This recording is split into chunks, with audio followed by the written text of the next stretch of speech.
Vers l'époque où Nichiren entreprit ses activités à Kamakura, de grands fléaux sévirent presque chaque année, touchant particulièrement la ville. En août 1256, une violente tempête se leva et la ville fut inondée. Puis vint la peste. Un tremblement de terre d'amplitude considérable eut lieu le 18 mai de l'année suivante. Mais une secousse encore plus forte survint le 1er août, revenant par intermittence jusqu'en novembre. Le 23 août en particulier, il y eut un tel séisme que selon les récits historiques, tous les sanctuaires et tous les temples de Kamakura furent détruits sans exception. Un incendie engloutit la cité en janvier 1258, réduisant en cendres le temple de Jufukuji, le sanctuaire d'Ashiman à Tsurugaoka et d'autres temples encore. En août, un orage dévasta considérablement les régions rurales. Les dommages que subirent les champs pendant l'été entraînèrent une diminution importante des récoltes et il s'ensuivit une grande famine l'année suivante. Les hommes mouraient de faim partout, et la peste fit rage tandis que déclinait la force vitale des gens, de plus en plus voués à la mort. Les épidémies sévirent jusqu'à l'année suivante. Face à cette succession de malheurs, les soins médicaux et les moyens politiques employés, encore peu développés, se révélèrent totalement inefficaces. Tout ce que le shogunat put faire fut de demander aux temples et aux sanctuaires d'offrir des prières pour que cessent ces calamités. Quelle cause avaient donc ces catastrophes ? Selon le Sutra du Lotus, ceux qui adhèrent à l'orthodoxie du bouddhisme peuvent mener une existence paisible et renaître dans des conditions favorables. Nichiren était convaincu que la situation que connaissait Kamakura était due à une foi erronée dans le bouddhisme. Mais comment les sutras ont-ils expliqué concrètement cette causalité ? Même le Sutra du Lotus n'est pas parfaitement explicite. Dans sa recherche des sutras qui traitent clairement de ces malheurs et de leurs causes, Nichiren fit un séjour au temple Jisoji, au manoir de Kambara, à Iwamoto, dans la province de Suruga. Il y resta du début de l'année 1258 à la fin de 1260. Temple très célèbre de l'école Tendai dans le Japon oriental, le temple Jisoji abritait d'importants sutras dans ses archives. Pendant ces 2 années, Nichiren, pouvant se référer à de nombreux sutras, écrivit plusieurs goshu. Les grandes lignes de tous les sutras bouddhiques, l'absence de bouddhéité pour les 2 véhicules, et les bodhisattvas des enseignements provisoires, et la possibilité et l'impossibilité d'atteindre la bouddhéité dans les enseignements provisoires.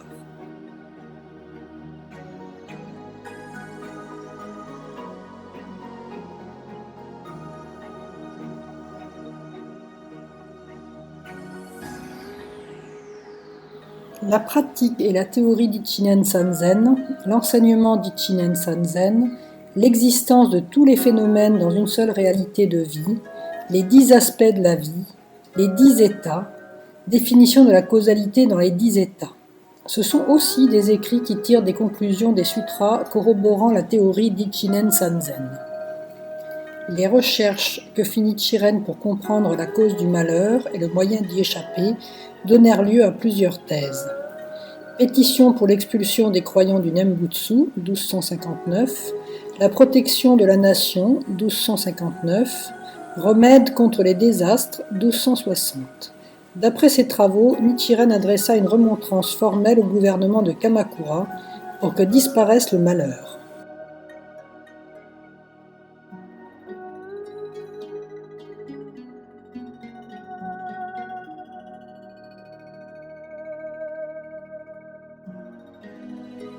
Ce fut le traité sur l'établissement de l'enseignement correct pour la paix dans le pays, le Risho Ankoku Ron.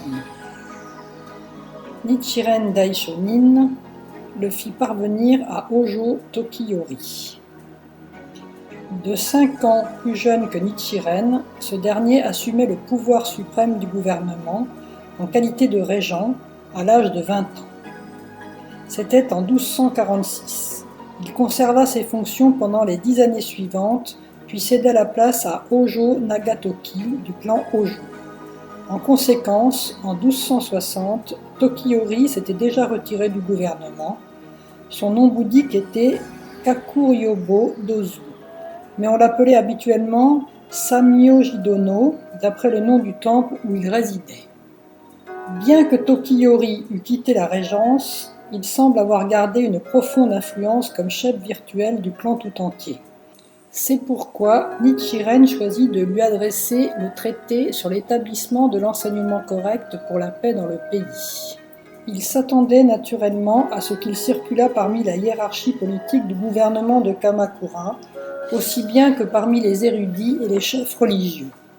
C'est pourquoi le style et la forme d'expression de ce traité étaient des plus raffinés, le contenu concis et le développement de sa théorie systématique. Il est écrit sous la forme d'un dialogue entre un voyageur et son hôte. Le voyageur, Hojo Tokiyori, déplore les malheurs de son époque et l'hôte, Nichiren, cite de nombreux sutras et attribue ces malheurs aux croyances erronées qui vont à l'encontre de la loi correcte. En conclusion, l'hôte souligne le fait que la croyance dans l'orthodoxie fera, de façon certaine, disparaître ces désastres.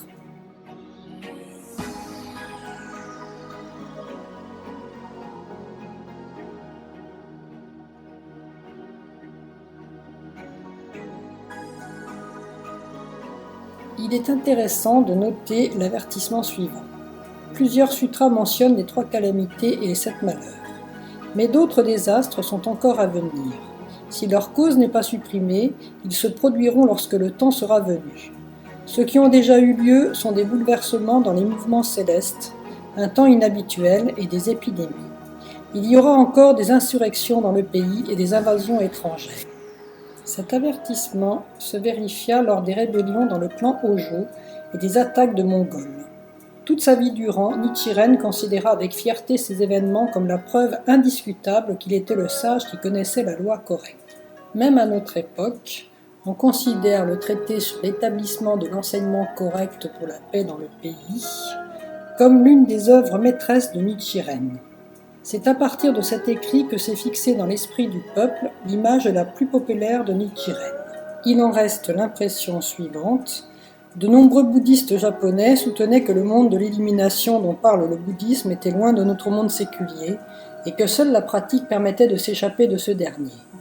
Par ailleurs, Nichiren enseigna que le bouddhisme était profondément engagé dans la société actuelle. Il vécut lui-même selon ce principe.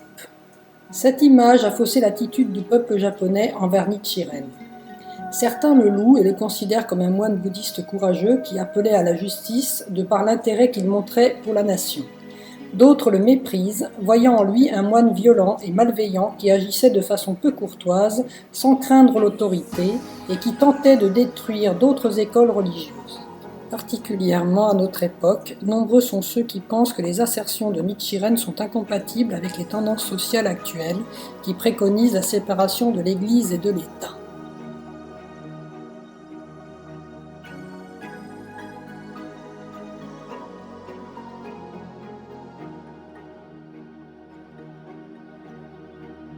Si nous considérons calmement les propos de Nichiren dans le traité sur l'établissement de l'enseignement correct pour la paix dans le pays, nous pouvons nous rendre compte cependant que les polémiques en cours ne sont pas fondées. Incontestablement, Nichiren ne désigne pas la seule nation japonaise quand il utilise le terme de pays. Il entend par là n'importe quel pays, tous les pays, l'humanité elle-même. Il est par conséquent impossible de s'en tenir à la définition étroite de patriote et de nationaliste. Nichiren affirme que la politique devrait se fonder sur le bouddhisme, mais il n'a jamais voulu dire que la religion devait être sous le contrôle du pouvoir politique. Il ne va donc pas à l'encontre du principe de séparation de l'Église et de l'État. Il n'a jamais préconisé non plus la violence. Dans toute son œuvre, Nichiren fait appel à la raison et éveille chacun à ses erreurs. La façon dont il développe sa pensée dans le traité sur l'établissement de l'enseignement correct pour la paix dans le pays est explicite. On perçoit à travers le dialogue une profonde estime pour le point de vue et la pensée de chacun, ainsi que l'esprit, fondé sur une mutuelle compréhension, de respecter le bouddhisme et de contribuer à la réalisation d'une société paisible.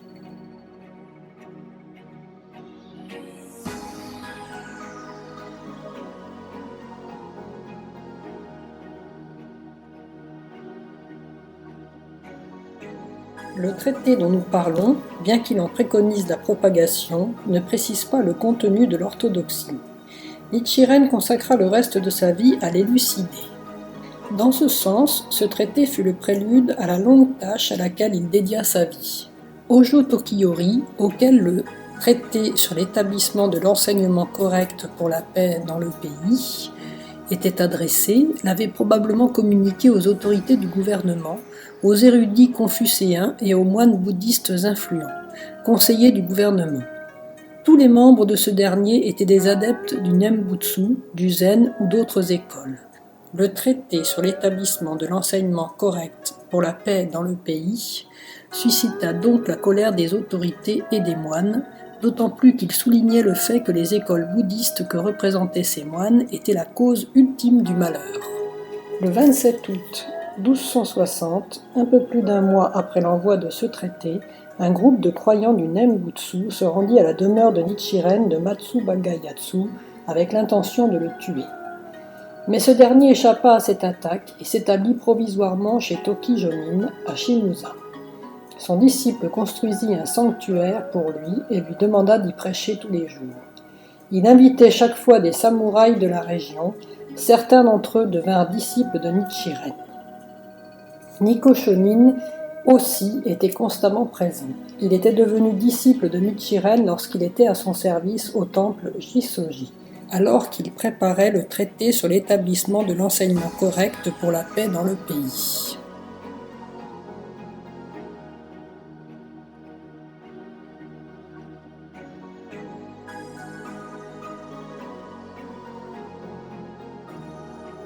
En tout cas, cette persécution ne fut pas aussi importante qu'elle aurait dû l'être pour Nichiren. Elle lui rendit même un grand service quant à la conversion de disciples, moines et laïcs qui furent actifs par la suite. Nichiren ne se permit cependant pas de rester indéfiniment chez Toki Jonin. Quoi qu'il arrivât, il avait le sens de sa mission. Éveiller la nation entière à l'orthodoxie du bouddhisme, il devait pour cela entrer dans la société et continuer à jouer un rôle important de propagateur. Bien que nous ne possédions pas d'exacts renseignements à ce sujet, il semble que Nichiren soit revenu à Kamakura au printemps 1261. À cette époque, les moines du Nembutsu et certains adeptes projetaient de se débarrasser de lui en usant du pouvoir gouvernemental, en l'accusant d'avoir repris ses activités de prosélytisme. Le gouvernement du shogun avait un code féodal. Un de ses articles interdisait la diffamation. Celui qui diffamait devait être exilé ou emprisonné selon l'importance de l'accusation. Le gouvernement accepta l'accusation portée par les adeptes du Nembutsu contre Nichiren et il fut envoyé en exil à Izu, le 12 mai 1261. Toute sa vie, Nichiren voulut distinguer nettement le vrai du faux dans le bouddhisme. L'accuser de diffamation était une ruse, un moyen de remettre en question le contenu de l'argumentation. Il avait demandé un débat religieux public afin d'affronter les moines d'autres écoles et de clarifier le vrai du faux à l'aide d'arguments fondés sur la doctrine. S'ils devaient le condamner, ils auraient dû le faire après avoir conclu, à la suite d'un débat public objectif, que les critiques de Nichiren sur les autres écoles n'étaient pas fondées. Hojo Tokiyori décida de gracier Nichiren 2 ans plus tard, ayant reconnu que la décision de l'exiler était déraisonnable. Les sociétés de cette époque, fermées et figées, n'acceptaient pas, contrairement aux nôtres, les étrangers, et encore moins ceux qui étaient exilés comme criminels. Ces derniers, dans l'impossibilité de se procurer des vivres et des vêtements, mouraient de faim, de maladie, de froid. Ainsi l'exil remplaçait-il efficacement la peine de mort. Même pendant son exil à Izu, Nichiren ne renonça pas à ses affirmations. Il approfondit au contraire sa croyance d'adepte du Sutra du Lotus et eut plus que jamais conscience de sa mission.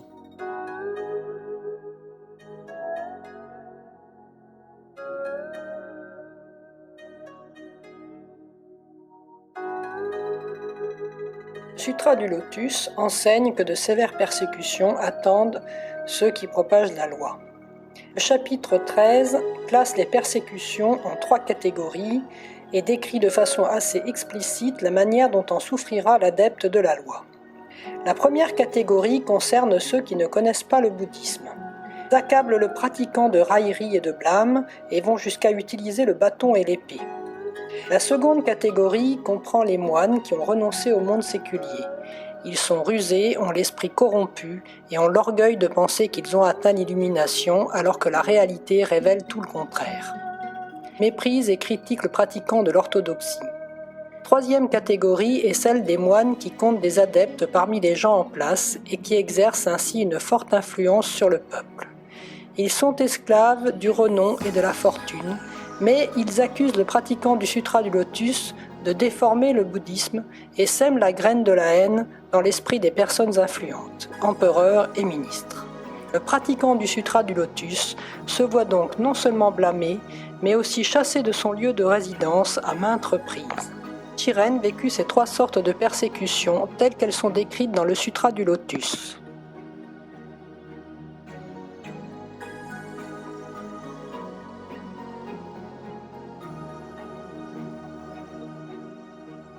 Ceux qui l'emmenèrent à Izu en bateau ne semblent pas l'avoir conduit jusqu'à Ito, le lieu d'origine de l'exil, situé à l'extrémité de la péninsule d'Izu. Ils le laissèrent sur une plage à Kawana et s'en allèrent à toute rame, comme pour l'y abandonner.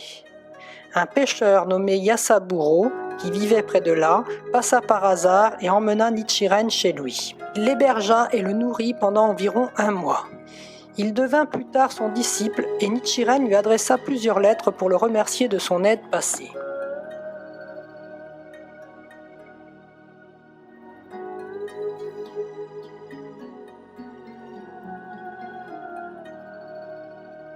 Pendant le séjour de Nichiren chez Yasaburo, le chef du district d'Ito, Ito Hashiro Zaemon Nojo, apprit sa présence dans la région.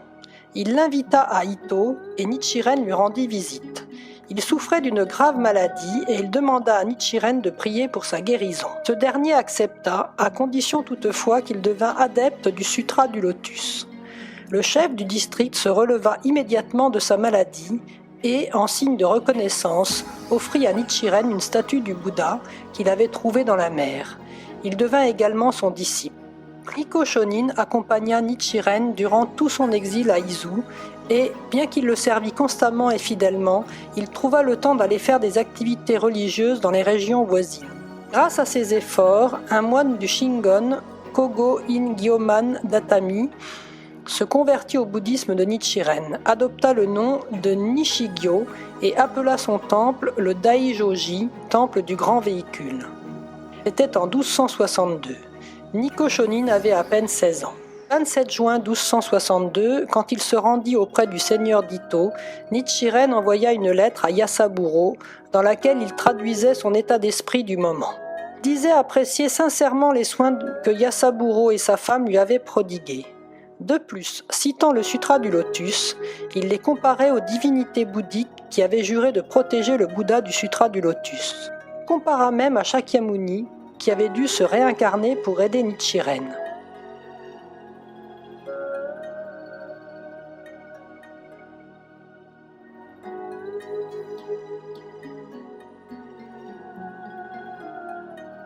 Il se fit encore plus explicite dans une lettre intitulée « Les 4 sortes de faveurs » adressée le 16 janvier 1262 à un disciple, Kudo Yoshitaka, de la province d'Awa. Il y affirmait que l'expérience de l'exil comportait une double signification. D'une part, la joie issue de ce qu'il vivait le Sutra du Lotus, et d'autre part, la tristesse de voir le peuple japonais se créer un lourd karma en s'opposant à la doctrine orthodoxe. Voici comment il décrivit son premier sentiment. Il y a 24 ou 25 ans que j'ai commencé à étudier, et ce n'est que depuis 6 ou 7 ans que j'en suis venu à croire dans le Sutra du Lotus en particulier. Bien que j'aie adhéré au Sutra, je n'ai pu en pratiquer que le titre, un chapitre ou un volume chaque jour jusqu'ici. Durant plus de 240 jours, du 12 mai de l'année dernière au 16 janvier de cette année, cependant, j'ai vécu le Sutra 24 heures par jour. C'est pour le Sutra que je suis en exil, cela montre que je lis et que je pratique le Sutra à chaque instant de ma vie. Quelle plus grande joie puis-je espérer après celle de vivre sous forme humaine ? Il mentionne les 4 faveurs dont doivent être récompensés ceux qui pratiquent le bouddhisme. La faveur de tous les êtres humains, celle des parents, celle du souverain et celle des 3 trésors, le Bouddha, la loi et le moine. Et il exprime sa joie de pouvoir les posséder toutes.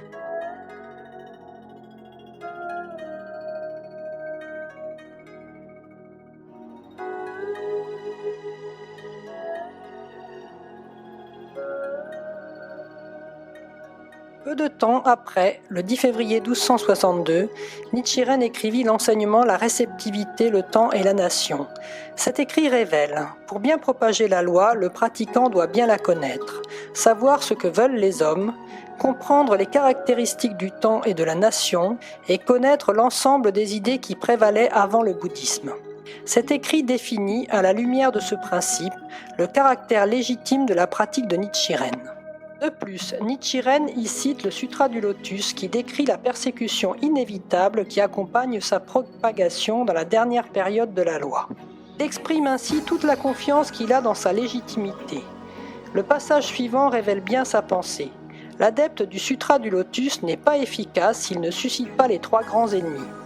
Celui qui provoque leur apparition est le vrai pratiquant du Sutra du Lotus.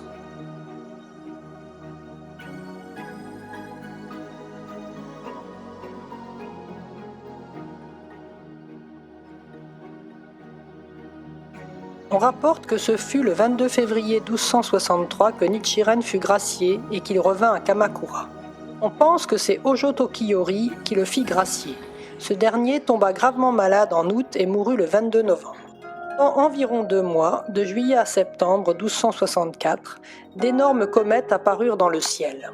Étant immémoriaux, ces comètes sont considérées comme des présages de malheur, ce qui se révéla exact. Cette même année, Kublai Khan, empereur de la grande dynastie mongole, se fixa le but de conquérir le Japon, but suggéré par Shō Ier du royaume de Corée. Les Mongols avaient déjà conquis la majeure partie du continent eurasien, à l'exception de l'Europe et de l'Arabie à l'ouest, de l'Inde et de l'Indochine au sud, créant un grand empire sans précédent dans l'histoire de l'humanité. Ils commencèrent à envahir la péninsule coréenne dès 1231 et dominèrent complètement la région vers 1259. Pourquoi la race dominée attira-t-elle les Mongols vers l'est en direction du Japon? Nous l'ignorons, mais on suppose qu'elle espérait ainsi alléger la pression qu'ils exerçaient sur elle.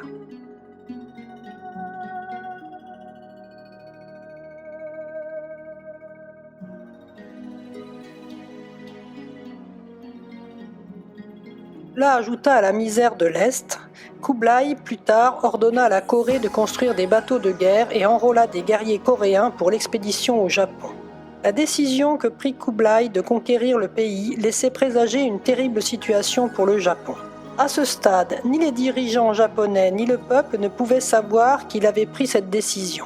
Ce fut en janvier 1268, 4 ans plus tard, que les Mongols et la Corée envoyèrent au Japon une lettre de menace dans laquelle ils promettaient d'attaquer le pays s'il ne se conformait pas à leur ordre de soumission. L'automne 1264, Nichiren rentra dans sa province d'Awa pour la première fois depuis 10 ans. Togo Kagenobu, le seigneur de la région, avait fait de lui un objet de haine depuis qu'il avait proclamé l'orthodoxie du bouddhisme. À un certain moment, Kagenobu avait conspiré à l'instigation de Hojo Shigetoki pour usurper le fief de la famille Nagoe et s'attribuer le contrôle du temple Seishoji. Nichiren avait pris parti pour la famille Nagoe et le temple Seishoji et les avait aidés à déjouer le complot. Ainsi que s'intensifia la haine de Kagenobu pour Nichiren. C'est pourquoi ce dernier ne put rentrer chez lui, même à la nouvelle de la mort de son père en 1258.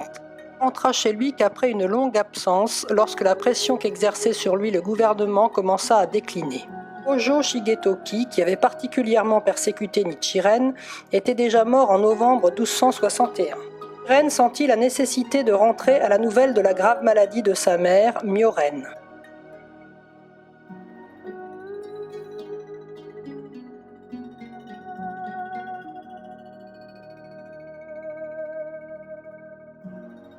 En retrouvant son fils, cette dernière se releva rapidement de sa maladie. To Yoshitaka et d'autres personnes qui s'étaient déjà converties dans la région de Nichiren étaient plus que ravis de son retour après une si longue absence. Yoshitaka demanda à Nichiren de lui rendre visite. Ce dernier accepta et se mit en route vers sa demeure, laissant le temple Rengeji à Saijo, Hanabusa, le 11 novembre 1264, avec des messagers que l'on avait envoyés à sa rencontre.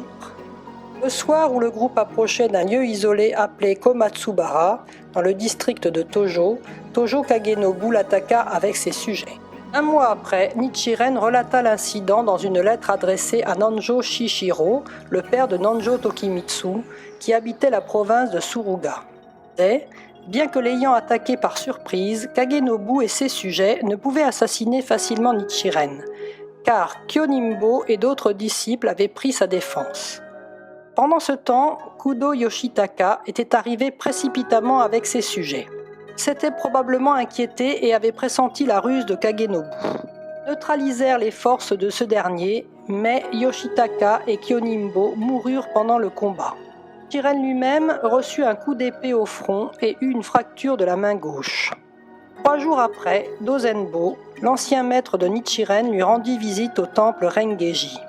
Bien que le vieux maître sût que son cher disciple était rentré, il n'avait pas eu l'occasion de lui rendre visite. Apprenant l'incident, il voulut le voir. Le contenu de leur conversation est mentionné dans un écrit sur Zenmui Sanzo que Nichiren envoya aux disciples de Dozenbo au temple Seishoji, Gijobo et Jobenko en 1270. Dozenbo demandait « Comme je n'ai aucune sagesse, j'ai simplement suivi ce qui dominait dans le monde et j'ai récité le nom du Bouddha Amitabha, lui sculptant 5 statues. Suis-je condamné par cette faute à tomber en enfer ?» Bien qu'il pensât qu'il lui était de bonne aloi de parler sans sévérité à Dozenbo, son ancien maître qu'il retrouvait après une longue absence, Nichiren se rendit compte qu'il le voyait peut-être pour la dernière fois. Lui répondit donc « Comme vous avez dédié 5 statues au Bouddha Amitabha, vous êtes condamné à retomber 5 fois dans l'enfer aux souffrances incessantes.